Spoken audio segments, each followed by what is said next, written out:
If you've been taking tons of anatomy courses and workshops and you still feel like you don't know enough, this video is going to help give you some clarity. I'm Monica, and I help yoga teachers build confidence working with students who have pain using modern pain science principles. I'm going to break down the three levels of anatomy knowledge: what's essential, what's useful, and what's nice to know, but not necessary. This framework will help you focus your learning instead of trying to know everything all at once. Let me start by saying this.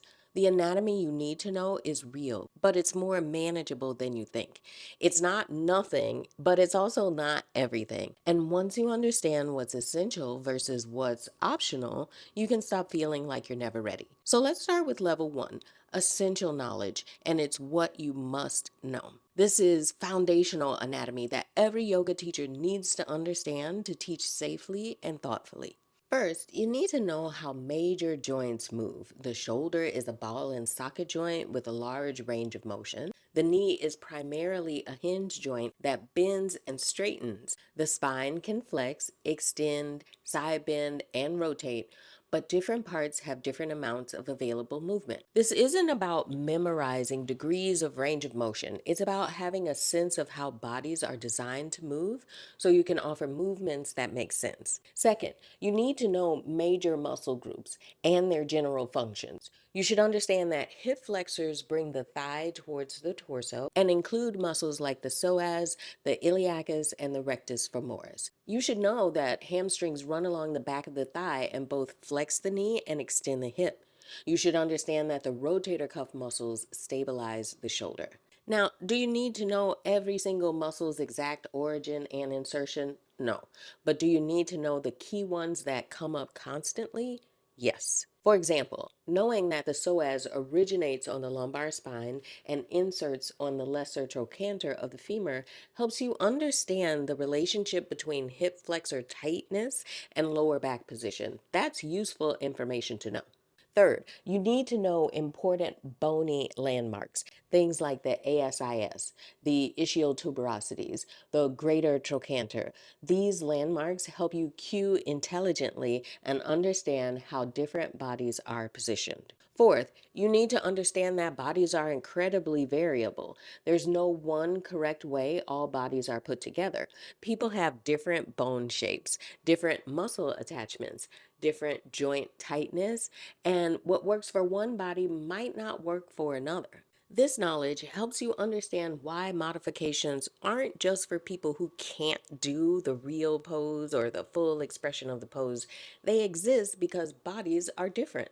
And fifth, you need to understand modern pain science, that pain is a protective output from the brain, that tissue damage and pain don't always correlate, that context influences pain. This is more important than knowing every rotator cuff muscle's attachment. This is essential knowledge. Now, level two is useful knowledge. It's what makes you a better teacher, but it isn't mandatory information to know. This is anatomy information that deepens your teaching, but isn't absolutely necessary to get started. It is useful to know more detailed muscle anatomy beyond the basics. Understanding the different heads of the quadriceps, or the layers of the rotator cuff, or the various muscles that surround the hip gives you more precise language, but you can teach more effectively without memorizing all of them. It's useful to understand common injury patterns, knowing that ACL tears often happen with sudden direction changes helps you understand why a student might be nervous about quick transitions in your classes, but you don't need to know the exact mechanism of every injury. It's useful to understand biomechanics in more detail, force vectors, lever arms, how joint positions affect muscle length.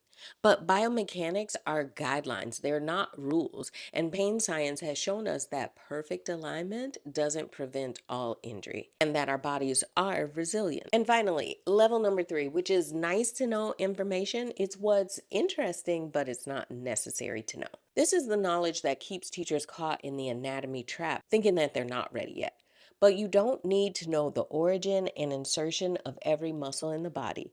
Yes, key ones matter, but not all 600 plus muscles in the body. You don't need to know which specific nerve innervates every muscle. You don't need to know the exact mechanism of every pathology or the stages of tissue healing. You don't need to be able to diagnose what's anatomically wrong by watching someone move.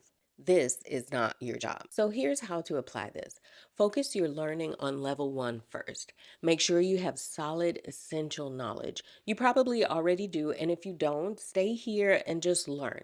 Then, as you teach and specific questions come up from students, you can begin to learn level two knowledge strategically. So, a student asks about their hamstrings, you go learn more about hamstring anatomy. But you don't need to know it all before you start. And level three, you don't really need it. It's interesting, but it's not what makes you an effective teacher. The anatomy you need is manageable. You probably already know most of the essential pieces, and what you don't know yet, you can learn as you go. If this framework is helping you see that you might actually know more than you think, I want to invite you to listen to the full podcast episode, Do Yoga Teachers Need to Know Anatomy and How Much is Enough to Teach Safely? It goes much deeper into each level and gives more examples. I'll link that episode in the description.